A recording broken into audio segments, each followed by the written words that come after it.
All right, I think I finally lost it. I just fired all of my property managers.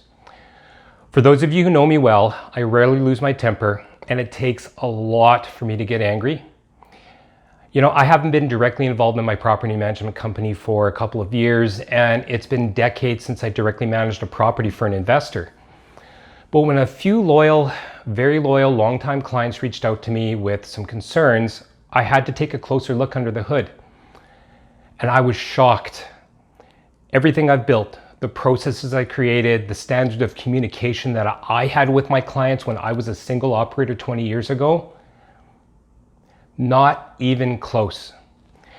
And in a few severe cases, embarrassing. I'm a very proud person, and making money isn't important to me if my product doesn't match my vision. More to the point, it's how I'm wired. Relentless pursuit of perfection in practically everything I do. So I looked at possible scenarios. I mean, we have a large company, been around for a long time. HR department, could put some people on probation, maybe replacing the worst staff. But to be completely honest, I felt my company culture has eroded to the point that this level of service was the status quo. And I really couldn't see it any other way.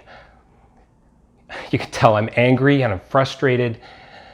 And while I know our services are pretty good and better than most, that's not good enough for me. That doesn't make me proud of our company, and it certainly doesn't make me proud to own this company. So on Friday, every single property manager in my company was relieved of their duties. And after having not directly managed any of our clients' properties for over 15 years, I'm now going to do the unthinkable. I'm going to put my other businesses on hold, and I'm going to personally manage hundreds and hundreds of units by myself until I can ensure that all of my clients are happy and all of my processes, my checklists, my SOPs are 100% accurate. And I have confidence that when I begin hiring and scaling more property managers, they will have the same, or at least close to the same, integrity, passion, and pursuit of perfection that I do. Did I really need to make these changes and do the work of 6 full-time property managers right now? Yes, in a word, yes. Because of the alternative, more discipline, more learning contracts, more people on probation.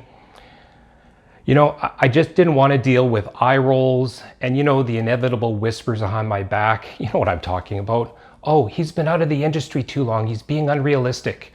It's not possible to do all of this work. Property management is too hard. Yes, it's hard. And it's difficult to keep 2 sets of clients, residents, and investors happy at the same time.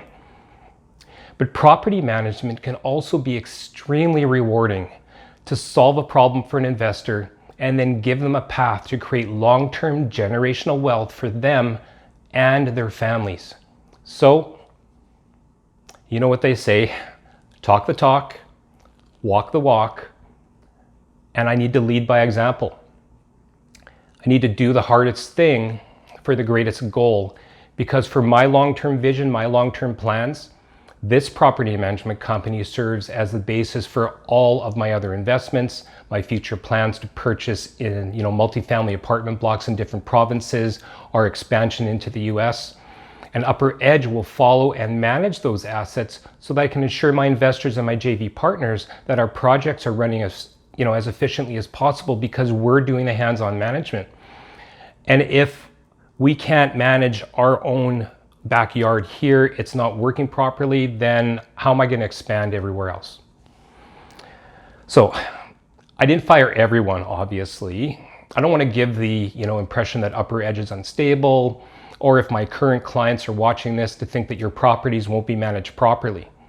I still have my field operations staff, my leasing agents, my admin staff, and my senior management team, of course. And they're going to capture all of my communications the way I am going to be dealing with our investors, our residents, our subcontractors. And they're going to use that as a foundation and the basis for our new training platform. So, why am I putting this on social media? I mean, I'm filming this in my basement. Am I crazy? Why in the world would I want people to know the issues I'm facing as a business owner? a company that's been around for 25 years. Because it's a story that needs to be told. And because many people think owning a business is great, that it's glamorous, and we have all the time in the world, we can call our own hours, we can be our own bosses. But the reality is, there are entrepreneurs out there that project a persona that everything is going great. You know, with frozen smiles when facing their customers. And then they privately stress how to make payroll, how to make the next rent payment for their retail space, or trying to figure out how to stop losing money when minimum wage is increasing and the cost of supplies continue to go through the roof.